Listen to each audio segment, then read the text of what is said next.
Je vais ouvrir ce matin une nouvelle série.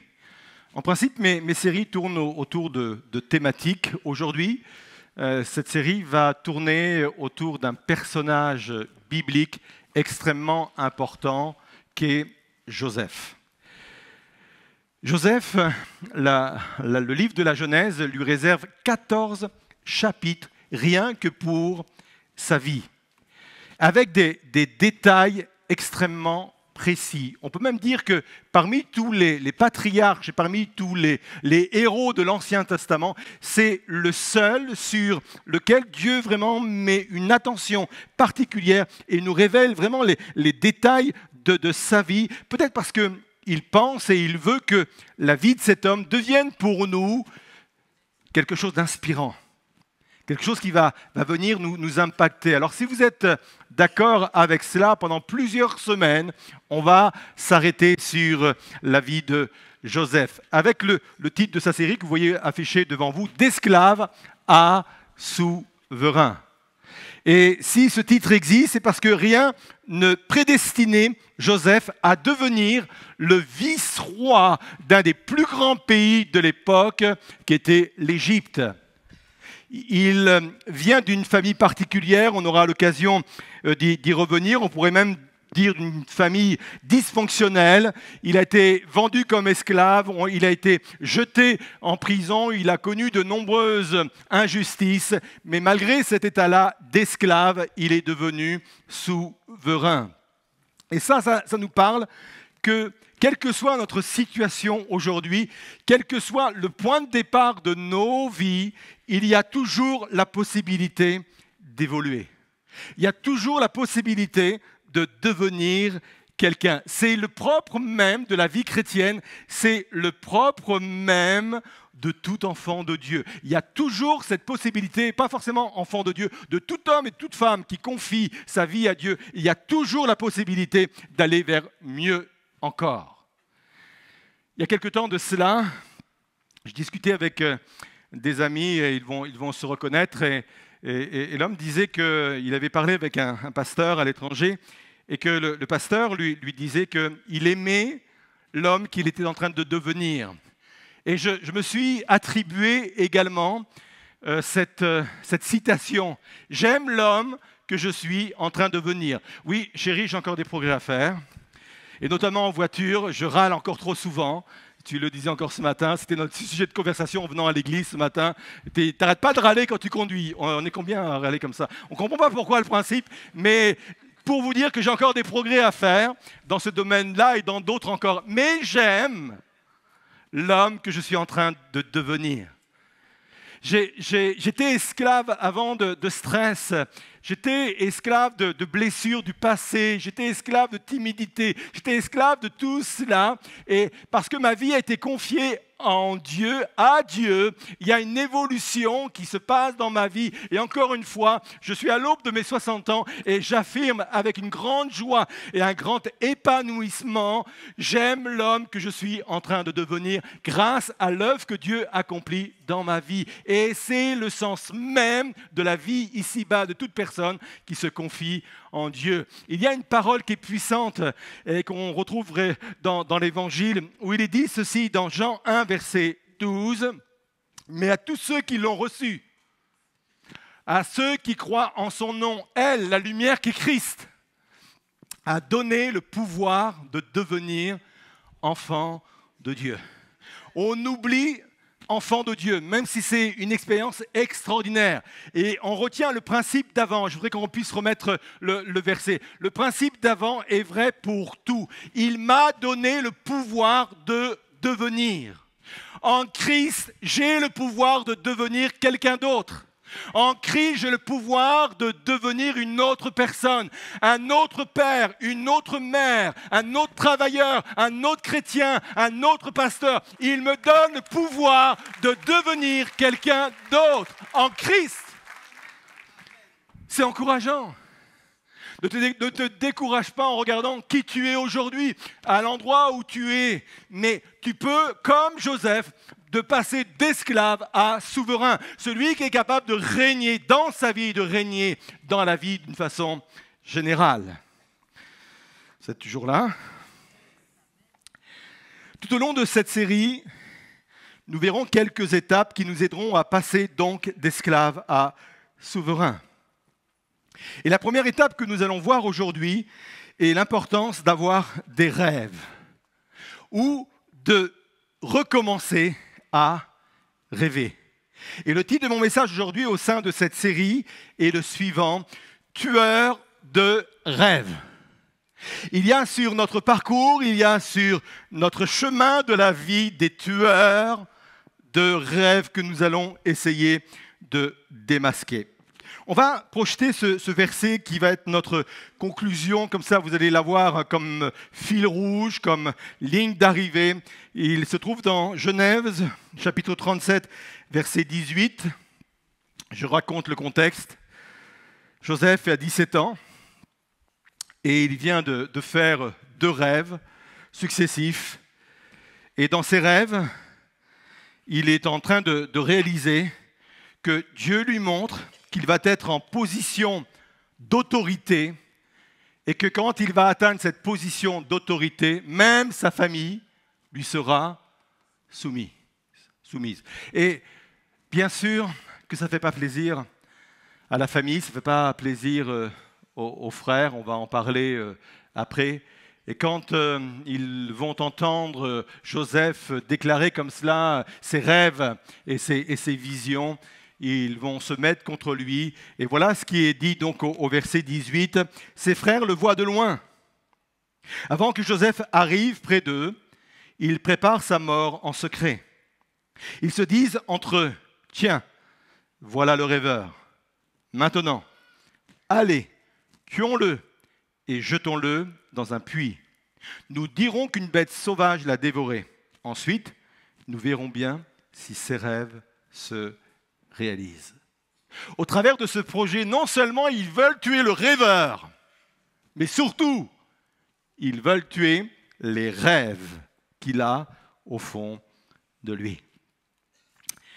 Alors, on va voir 5 points sur le sujet de rêver selon Dieu ce matin. Voyez-vous que je ne prêche pas uniquement qu'en 3 points.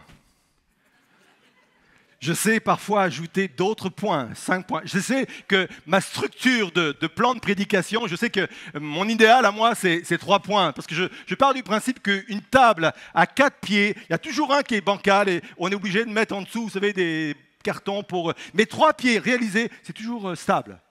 Et je me dis dans ma tête, et c'est ma conception, des choses que une prédication en 3 points, ça bouge bien, quoi, ça bouge pas et c'est bien stable. Mais 5 points, ça marche aussi. On y va?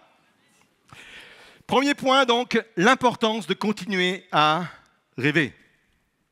Proverbe 29, verset 18, il est dit ceci: là où il n'y a pas de vision, le peuple est sans retenue. Mais heureux celui qui observe la loi. Et le mot vision ici en hébreu est le mot chazo, qui veut dire révélation, mais qui est aussi employé ailleurs pour parler de rêve et pour parler de songe. Donc il n'est pas faux de dire là où il n'y a pas de rêve, là où les rêves sont abandonnés, eh bien il n'y a plus de retenue, c'est-à-dire qu'il n'y a plus rien qui délimite mon chemin. Il n'y a plus de chemin qui s'ouvre devant moi. Là où j'arrête de rêver, je commence à errer, je commence à vagabonder.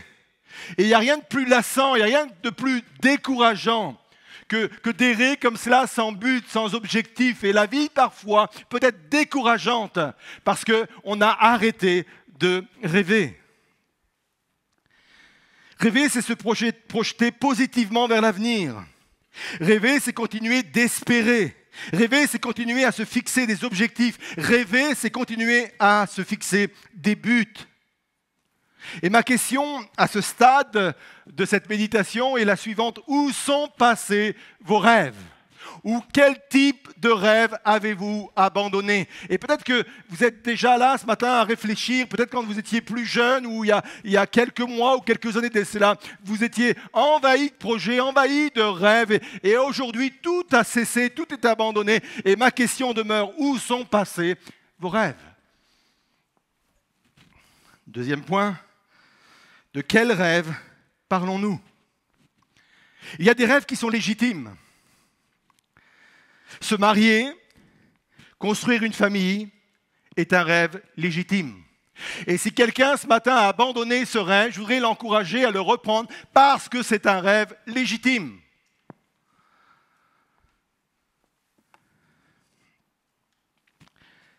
Rêver ou vouloir exceller dans ce que Dieu m'a confié est aussi un rêve légitime.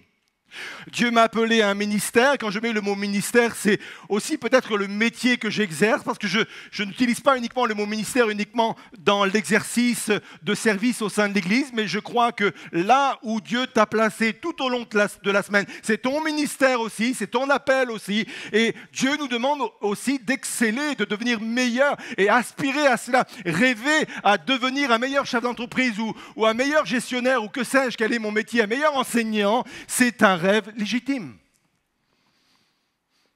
Et je pourrais décliner comme cela beaucoup d'exemples où il y a des rêves qui sont légitimes.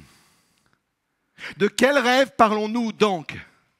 Je parle aussi des rêves qui viennent du cœur de Dieu.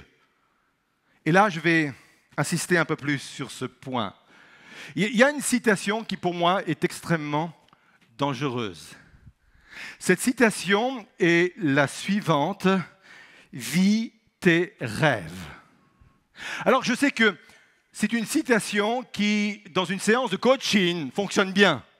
Vis tes rêves.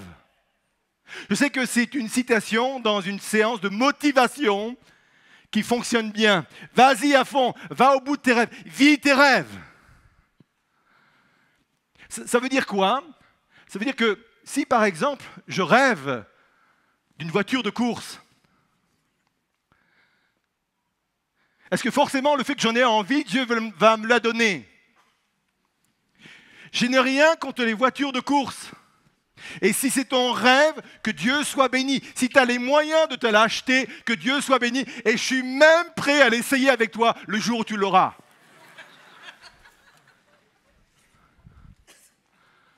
Oui, c'est pas interdit ça. Rêver de devenir riche. C'est pas un péché d'être riche. Mais ce n'est pas parce que je vais rêver d'être riche que Dieu va me rendre riche. Vous comprenez ça?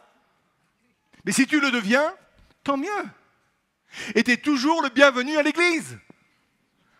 Surtout si tu donnes ton offrande.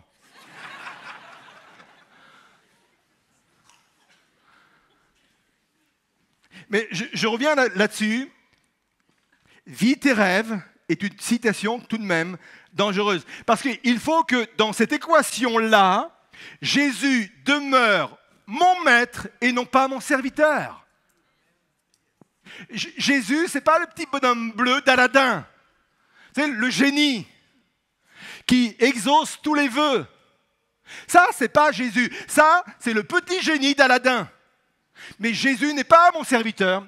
Il reste et demeure mon maître.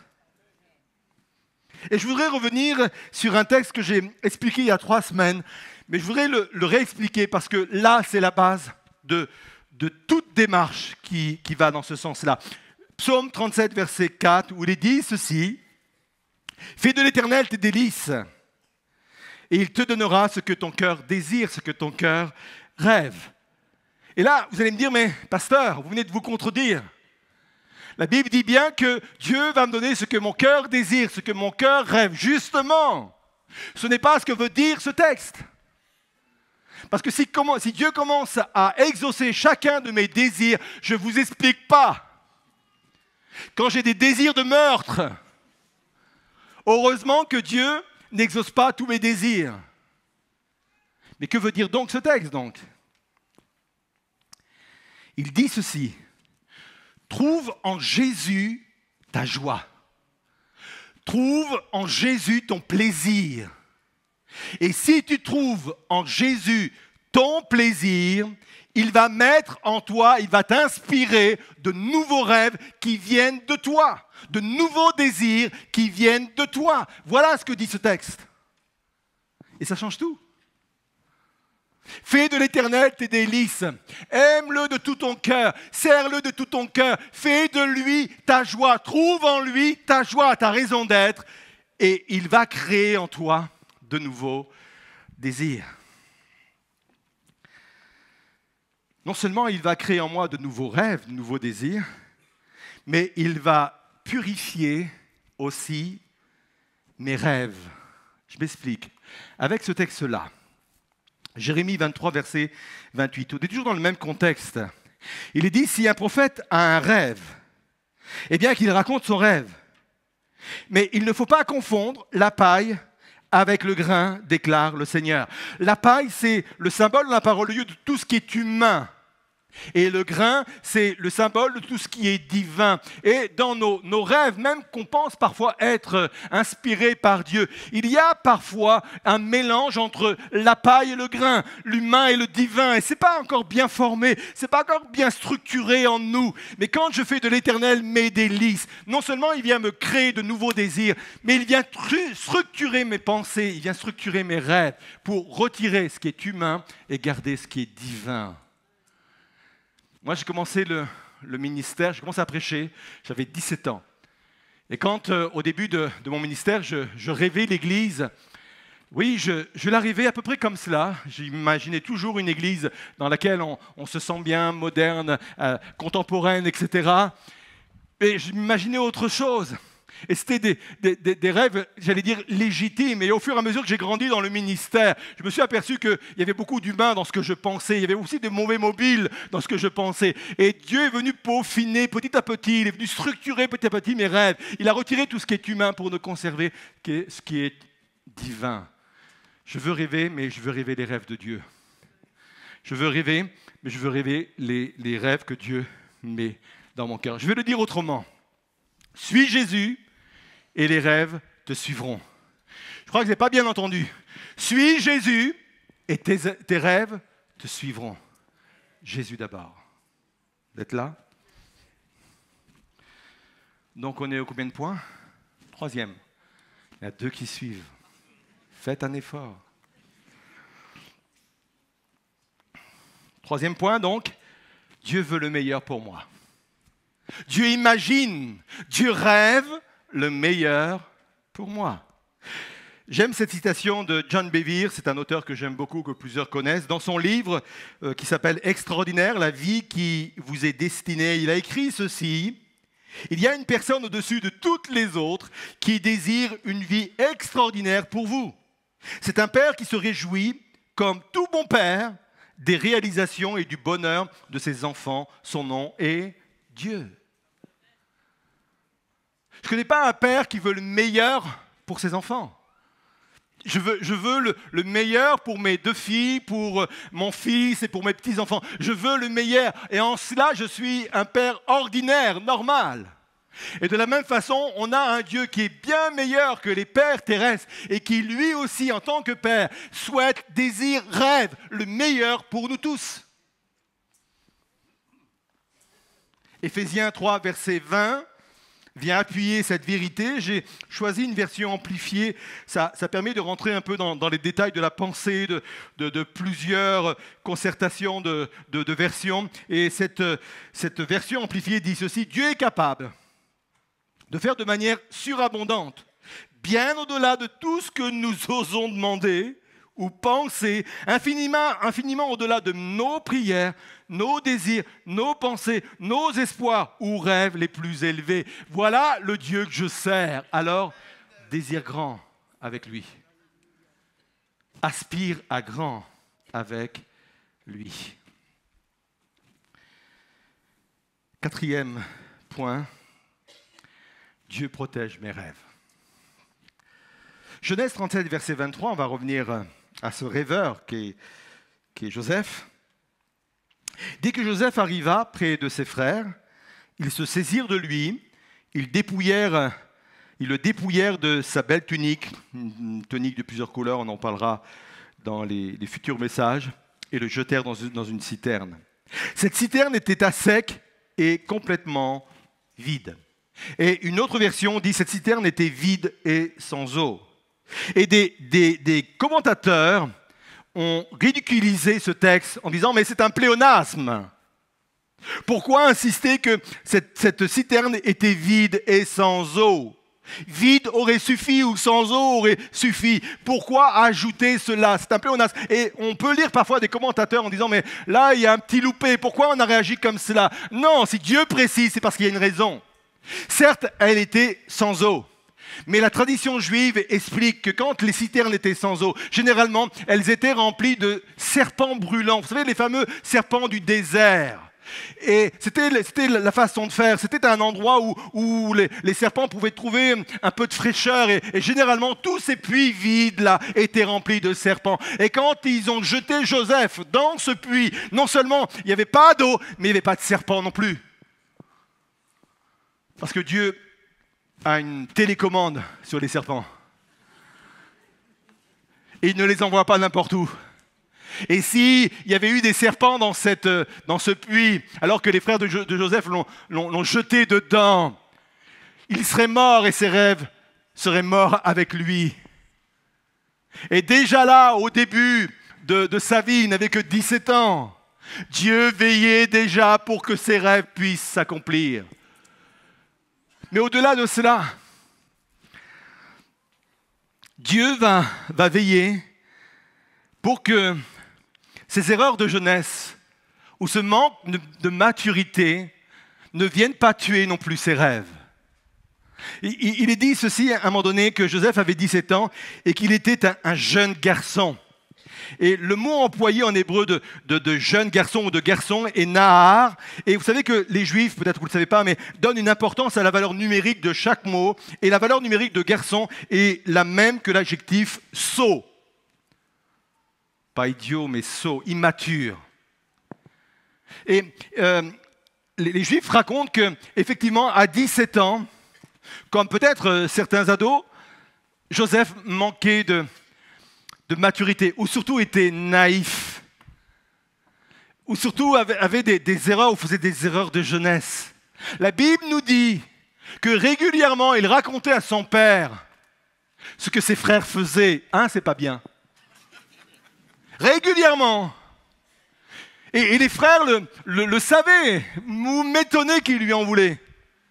Eh papa, tu sais pas ce qu'ils ont fait, tu sais pas ce qu'ils ont dit. Et régulièrement, avouez que c'est de la sottise. Avouez que c'est un manque de maturité. Et après, quand il a reçu ses rêves, il les a racontés comme cela à ses frères. Ouais, j'ai rêvé, nous étions dans un champ, et puis on était en train de faire des gerbes de blé. Et voilà, d'un seul coup, ma gerbe de blé s'est mise au milieu des vôtres. Et vous êtes prosternés devant nous, devant moi. Et les frères disent, mais qu'est-ce que tu es en train de dire? Qu'un jour, tu vas régner sur nous et qu'on va nous se prosterner? Oui, bien sûr, c'est ce que je suis en train de dire. Et la Bible nous dit que les frères ont commencé à le détester. Et puis, un deuxième rêve, pareil, où il voit déjà deux astres importants, le soleil, la lune, et c'est la représentation de ses parents, et puis aussi des étoiles. Et là, pareil, les parents et les frères se prosternent devant lui, et lui, il raconte ça comme ça. Moi, je ne sais pas ce que vous en pensez, mais le fait que Joseph se retrouve dans une citerne et vendu comme cela, moi, je trouve qu'il a bien cherché. Hein. Franchement, Joseph, c'est pas une façon de se comporter, c'est pas une façon de faire. Et en même temps, c'est très humain. Et en même temps, c'est normal quand on vient à la vie, on ne fait pas toujours les choses bien. Hein. Moi, je me souviens quand j'étais plus jeune, quand j'étais adolescent, 17 ans, je pense que j'étais une tête à claque. Je pense que j'étais une tête à claque. Et heureusement que Dieu ne tient pas compte de nos temps d'immaturité. Moi, je crois que sur ma vie, il y avait un appel, et j'ai déjà eu l'occasion de le dire, mais très jeune. J'ai senti, j'avais peut-être une dizaine d'années, je sentais que Dieu m'appelait au ministère. Mais à 10 ans, on est mature, et je pense qu'à 17 ans, on l'est encore moins mature. Et heureusement que Dieu ne tient pas compte de ça, de nos faux départs ou de nos comportements qui vont bien, parce qu'il veut veiller quand même sur le rêve qu'il a déposé, l'appel qu'il a déposé sur nos vies. Et moi, ça me réjouit parce que je dis que mes erreurs ne sont pas forcément des moyens pour tuer mes rêves. Et ça m'encourage fortement. Alors, on va passer au dernier point, puisque vous suivez tous maintenant. Il faut chasser donc les tueurs de rêves. Tueurs de rêves. On va juste évoquer certains. Hein. Genèse 37, verset 18, on va le remettre devant vous, mais c'était le texte qu'on a lu en premier, je voulais que vous l'ayez en ligne de mire. Simplement, il est dit, tuons-le. Ensuite, nous verrons bien si ses rêves se réalisent. Je voudrais ajouter à ce texte une autre lecture dans Proverbe 13, verset 19, où il est dit ceci, « Il est agréable de voir ses désirs réalisés, ses rêves se réaliser. Mais les insensés ont horreur de se détourner du mal, sous-entendu, pour les atteindre. » Il y a quelque part un prix à payer pour atteindre ses désirs, pour atteindre ses rêves. Il y a un prix à payer. Et le prix à payer, c'est de pouvoir combattre tout ce qui va s'opposer à nos rêves. Et parfois, il faut le payer de sa personne. Quels auraient pu être les tueurs de rêves de Joseph? On va consacrer une prédication uniquement à cela, mais le fait de céder à la tentation aurait pu tuer définitivement le rêve de Joseph. Quand il va se retrouver dans la même pièce avec la femme de Potiphar, et que la femme de Potiphar va lui faire des avances sans ambiguïté, c'était clair, c'était précis. Là, à ce moment-là, s'il n'avait pas voulu payer le prix de l'accomplissement de ses rêves, il aurait pu laisser aller sa chair, mais il a résisté. Et la tentation peut être un tueur de rêves si j'y succombe, et on verra ça dans une prochaine prédication. Il aurait pu se laisser atteindre également par l'offense. Il aurait pu se laisser toucher par le non-pardon, et on fera un message également sur la nécessité de pardonner. Ça, ce sont des tueurs de rêves. Il aurait pu également se laisser toucher par le rétro-planning des événements. Je m'explique. Vous savez, parfois, quand on est jeune, et c'est tout à fait normal, on se fait des rétro-plannings. À 27 ans, je vais sortir de mon école, j'aurai mon diplôme. À 28 ans, j'aurai mon travail. À 29 ans, je vais me marier. Oui, 29 ans, notez. À 30 ans, j'ai commencé à penser à fonder ma famille. Peut-être qu'à 31 ans, je vais commencer à fonder ma famille. Et à 30 ans, je vais commencer à m'acheter un appartement. Vous savez, ce rétro-planning, ce n'est pas un péché. Hein. Et parfois, c'est bien et on évolue comme cela. Mais la Bible dit, dans Proverbe 13, verset 12, « Un espoir différé rend le cœur malade, un désir exaucé est comme un arbre de vie. » Et parfois, quand nos espoirs, nos rêves sont différés, on perd espoir. On est là peut-être encore à 29 ans, 30 ans, et on n'est pas marié, on n'a pas encore d'enfants, on n'a pas encore d'appartement, on n'a pas encore de maison. On se dit, oh, il y a du retard là.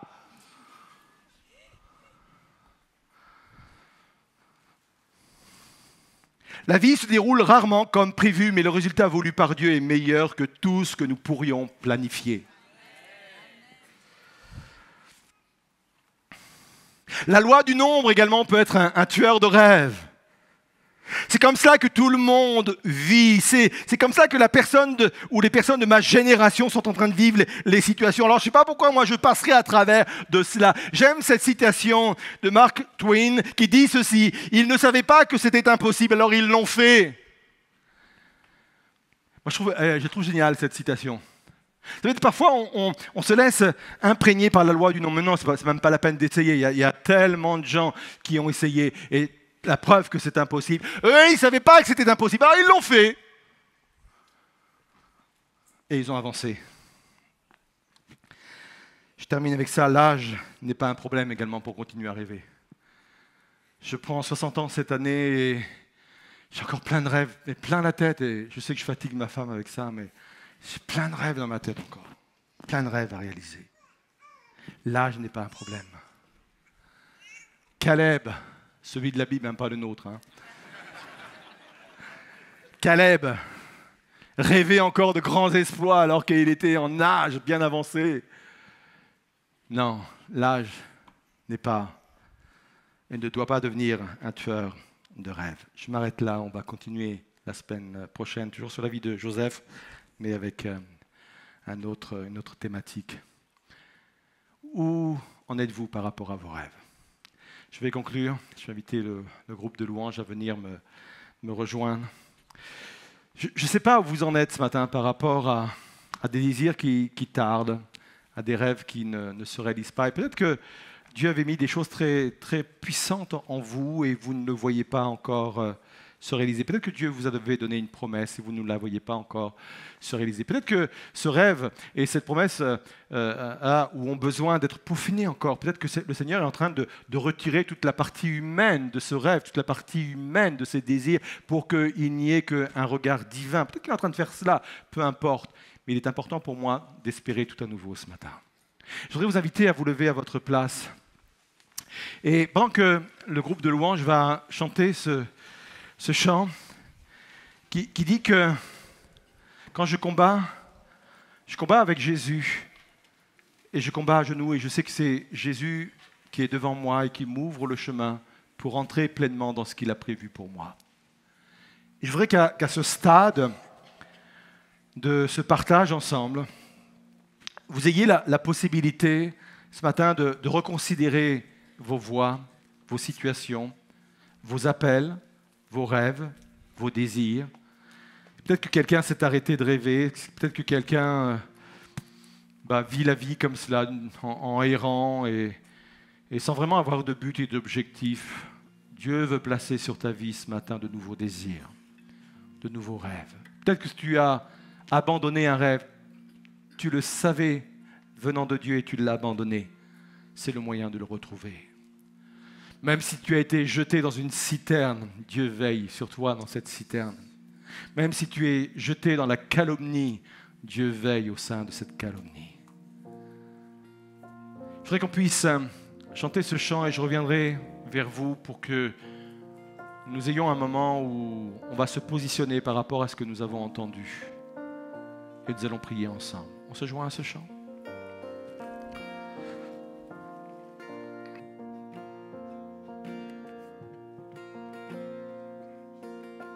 Quand je combats à genoux, mes mains levées vers toi. Oh Dieu, la bataille t'appartient. Toute crainte je mets à tes pieds. La nuit je dirai, oh Dieu, la bataille t'appartient. Quand je combats à genoux, mes mains levées vers toi. Oh Dieu, la bataille t'appartient.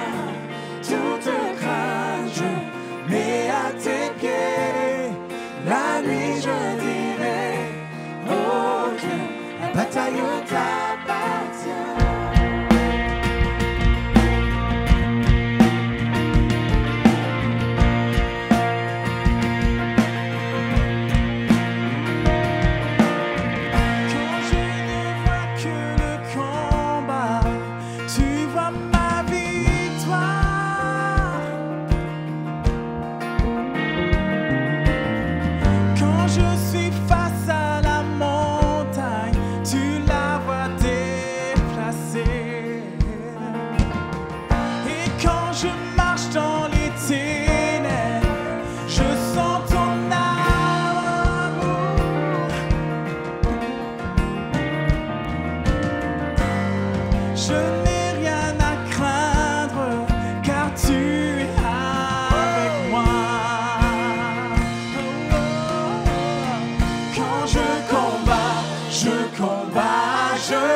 Mes mains levées vers toi, oh Dieu, la bataille t'appartient.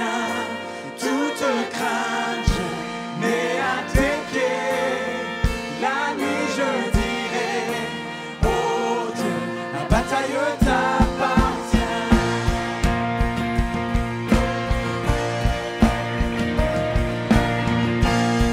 Et si tu es pour moi, qui sera contre moi? Oh, car Jésus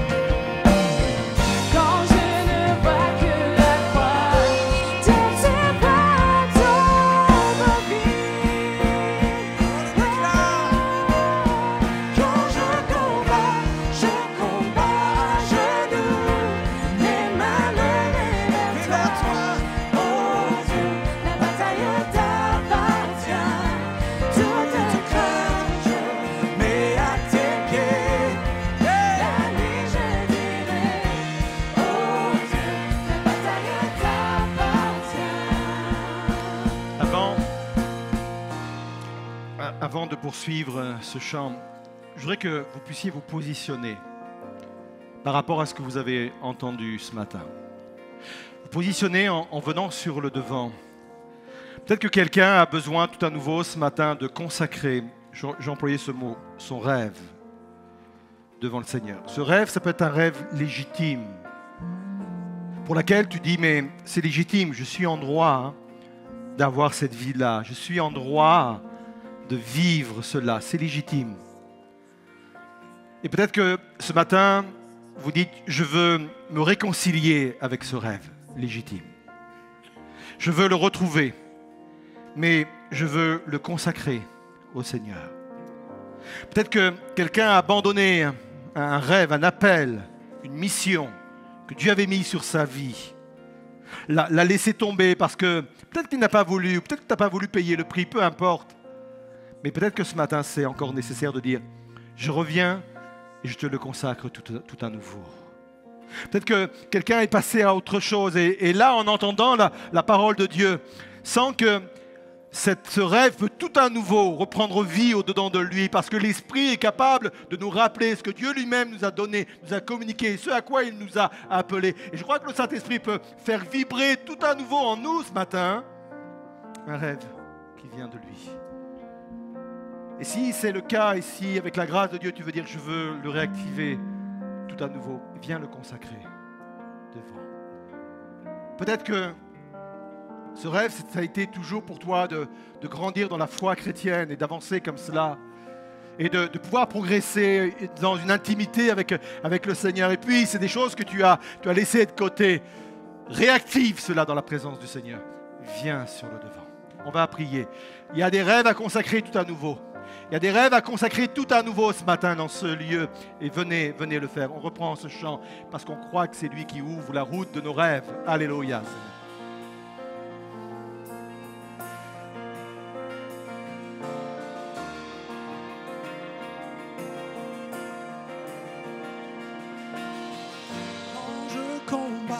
Je combats à genoux, les mains levées vers toi. Oh Dieu, la bataille t'appartient. Toute crainte, je mets à tes pieds. La nuit, je dirai, oh Dieu, la bataille t'appartient.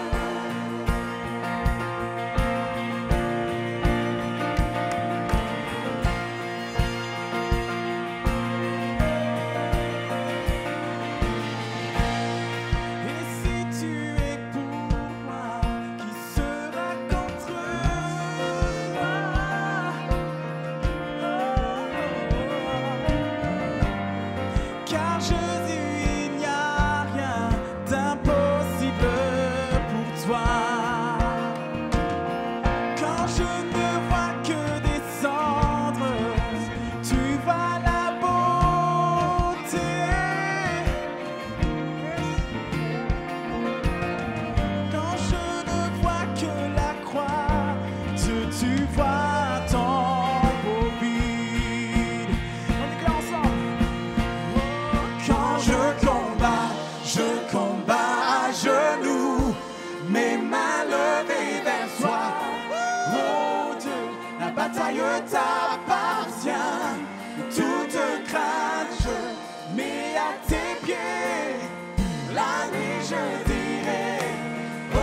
marches devant moi.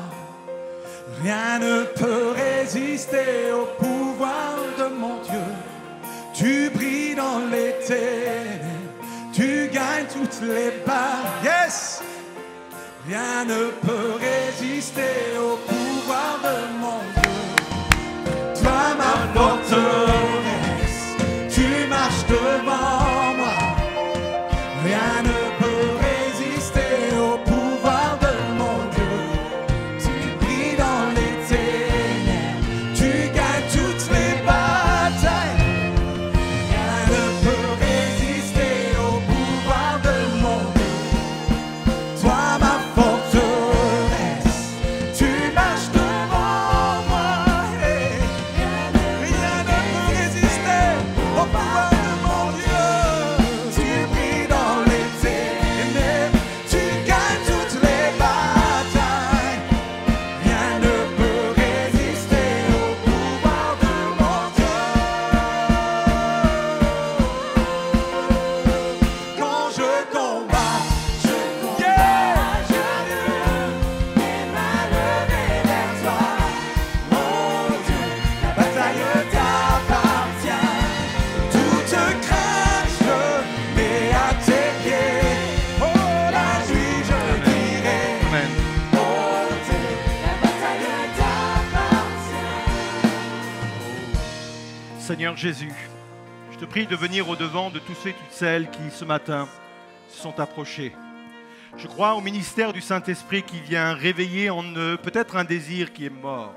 Un rêve, Seigneur, qui a été abandonné, Seigneur Jésus. Un espoir qui a été différé, qui met quelqu'un ce matin dans le découragement et dans l'abattement, Seigneur Jésus. Je crois que tu es celui qui ouvre des chemins nouveaux, Seigneur Jésus. Je crois que tu es celui qui redonne vie, Seigneur, à certains rêves et à certains désirs. Je crois que tu es créé, tu es capable de recréer, Seigneur, dans les cœurs, un appel nouveau, peut-être même un appel purifié, Seigneur, avec peut-être des motivations qui ont été abandonnées, avec une nature beaucoup plus divine de l'appel, avec un côté humain, Seigneur, que tu as toi-même purifié, parce que tu retires et tu es en train de retirer la paille maintenant de ceux et de celles qui ont reçu de toi peut-être une direction précise. Seigneur, viens renouveler chacun dans ce qu'il a reçu de toi, Seigneur.